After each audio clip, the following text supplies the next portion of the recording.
बिडकुळीन त्याला पाठीवर घेतलं आणि पाण्यात पोत पोत पोत बेडूक निघलं. आणि कडेला आल्यानंतर विंचवाला वाटलं आता टप्प्यात आलो आपण, आता आपला प्रसाद थोडासा दिलाच पाहिजे. उतरता उतरता त्याने नांगी मारली महाराज बेडकुळीला. ती बेडकुळी अशी उलटी पालटी होऊन उड्या मारून त्या ठिकाणी तडफड तडफड करू लागली. अरे म्हणले मी तुला पलीकडे आणलं, तुला पाण्यातून वाचवलं आणि तू खुशाल मला चावलास. तडफडून ती बेडूक मेलो महाराज. मग तिने उपकार केला, पण उपकारावर सुद्धा उपकाराची फेड अपकाराने करतात काही लोक. एखाद्याने किती चांगलं करू द्या, पण त्याचं वाईट कसं होईल असं चिंतन करणारी माणसं भरपूर जगामध्ये आपल्याला पाहायला भेटतात. पण काही समाजामध्ये अशी माणसं आहेत महाराज, अपकारावर अपकार करणारी माणसं आहेत. गाडीने एखाद्याने टन मारला, कट मारला ना, त्याने शिवीत दिली इकून पण त्याला शिवीत देणार हा. कारण रामदास स्वामी म्हणतात धटाशी धट खटाशी खट आणि उद्धटाशी उद्धट झाल्याची पाहिजे. जसेच तसे असे उत्तर देणारी माणसं काही भेटतात. म्हणजे जसं त्याने आपल्या समोरच्याने आपल्याला रिॲक्ट करताना बोंबॅक म्हणतात त्याला, किती जोरात चेंडू मारा आपण भिंतीवर तो पुन्हा तेवढ्या स्पीडने येणार. तसं अपकारावर अपकार करणारा वर्ग आहे, परंतु अपकारावर सुद्धा उपकार करणारा वर्ग तो म्हणजे संतांचा वर्ग आहे महाराज. समाजाने किती त्रास देऊ द्या, परंतु त्याच्यावर उपकारच करणार. जगद्गुरु तुकोबरायांना मांबाजींनी, तुकोबरायांची म्हैस त्या ठिकाणी बागेमध्ये गेल्यानंतर मांबाजींनी काय केलं महाराज सर्वांना माहिती. मांबाजींनी काठीने मारलं, म्हणजे अंगाची कपडे फाटेपर्यंत तुकोबरायांना मारलं. तुकोबराय रक्तबंबाळ झाले आणि संध्याकाळ झाली आणि तुकोबराय कीर्तनाला मंदिरात उभे राहिले. अंग थनकत होतं, अंगातून रक्त चाललं होतं, पण तुकोबरायला दररोजचा नित्यनेम. तुकोबराय विठ्ठल मंदिरामध्ये कीर्तन करू लागले. त्या ठिकाणी पाहिलं तर मंबाजी भाऊ दिसत नाहीत. लोकांना विचारलं मंबाजी दिसत नाही, म्हणजे आज आलेच नाही ते. मग तुकोबराय म्हणले तुम्ही भजन चालू द्या, मी मंबाजीला घेऊन येतो. तुकोबराय मंबाजीच्या घरी गेले आणि तुकोबरायांनी मंबाजींना दार वाजवलं. मंबाजी दार उघडा, दार उघडा.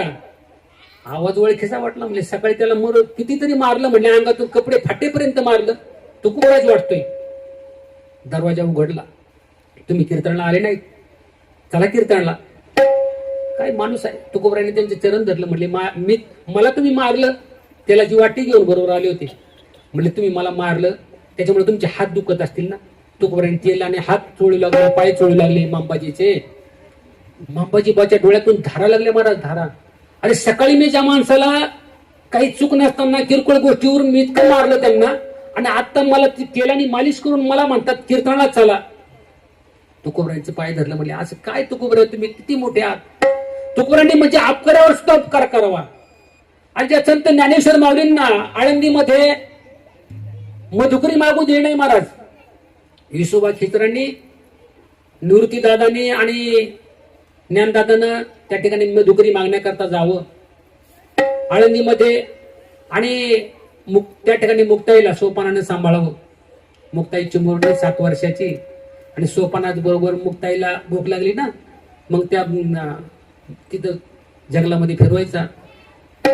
मुक्ताईला दादा येतील आता आपल्याला मधुकरी घेऊन. थांबा मुक्ता म्हणायची मला भूक लागली रे दादा, भूक लागली खूप आता मला. सोपाना मला भूक लागली. ज्ञानेश्वर माऊली आणि निवृत्ती दादा मधुकरी मागण्याकरता आळंदीमध्ये जावं. त्या ठिकाणी मधुकरी मागत असताना त्या ठिकाणी विसोबानं पाहावं. इकडे काट्यांनो काय आहे तुमच्या जवळ. ती पोरं घाबरली तिकडं. त्यांना वाटलं, त्यांना बोलवलं अलीकडं, या इकडं आले. म्हणजे काय काय काका काय झोळीमध्ये पाहू द्या. काही नाही, मधुकरी घेतली आम्हाला जेवण्याकरता. आता दुपारची वेळ झालेली. झोळी हिसकून घेतली. पाहिले झोळीमध्ये ते पीठ जमिनीवर ओतल्यानंतर त्या ठिकाणी विसोबांना म्हणू लागली निवृत्ती दादा. ज्ञानदादा त्यांना हात पाठीमागे ओढतात. म्हणते ते बाबा मारतील तुम्हाला, नका पुढे जाऊ. नाही म्हटले. ज्यांनी आई वडील माझे जात असताना मला रात्रीच्या वेळेस त्यांनी मला सांगितलं, मला पोटाशी धरलं. निवृत्ती अरे आभाळाच्या शाळेखाली ह्या भावंडाला तुझ्या जबाबदारीवर सोडून चाललो आम्ही, यांचा तू सांभाळ कर. यांना कशाची कमतरता भासू देऊ नकोस. ज्ञानदादा हट्टी आहे, मुक्ताई खूप लहान आहे, सोपाना लहान आहे. गेले निवृत्ती दादा समोर, आणि समोर गेल्यानंतर झोळीतून, मला माहिती तू झोळीतलं पीठ घ्यायला आला, झोळी ओतून दिली जमिनीवर. ओतून दिल्यानंतर पुन्हा निवृत्ती जवळ चालले तर त्यांनी खेटराने ते पीठ पाणी मातीमध्ये मिक्स केलं. महाराज मला माहिती तू मातीतलं पीठ सुद्धा उचलून घेशील.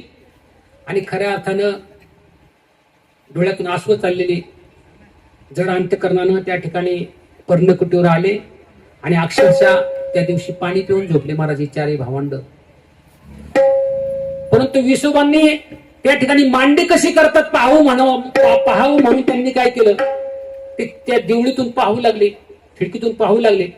तर ज्ञानदादा ओनवे झालेले त्यांच्या पाठीवर मांडे भाजत होती मुक्ताई. त्यांना वाटलं काय चमत्कार आहे, म्हटलं यांना मी खापर मिळू नाही, किती मोठा चमत्कार आहे. त्या ठिकाणी विसोबांना चमत्कार वाटला. विसोबांनी पाहिलं आणि ते मांड समोर घेतल्यानंतर विसोबा पळत आले. त्यांना वाटले एवढे मोठे ज्ञानी, एवढे मोठे, आपल्याला नाही समजलं त्यांचं महत्व. विसोबांना वाटलं त्यातला हे थोडा का होईना प्रसाद आपल्याला मिळावा म्हणून पळत गेले आणि झट दिसल्या मांड्यात मांडे घ्यायला लागले. तर ज्ञानदादांनी पाठीमागं त्यांना सांगलं, दूर हो खेचरा. विसोबा चाटी त्यांचं नाव पहिलं, परंतु ज्ञानदाने म्हटले खेचरासारखं ओढून काय घेतोस, दूर हो खेचरा. म्हणून थोडासा स्पर्श झाला कोणाला, विसोबांना, आणि हातात एक थोडासा तुकडा हातामध्ये त्या मांड्याचा आला, पटदिशी तोंडामध्ये टाकला आणि ब्रह्मानंदाची प्राप्ती झाली. महाराज त्यांना ब्रह्मानंदाची प्राप्ती झाली. म्हणजे आपण म्हणतो ना, चंदनाचे हात पाये ही चंदन, परिसराई ही न कोणी अंग. संतांचे हात हे चंदनाप्रमाणे असतात, पाय सुद्धा चंदनाप्रमाणे असतात. नुसता त्यांचा स्पर्श झाला ना तरी आपल्या जीवनाचं कल्याण होतं. महाराज पाय ही चंदनाचे हात, पाय ही चंदना, परिसराई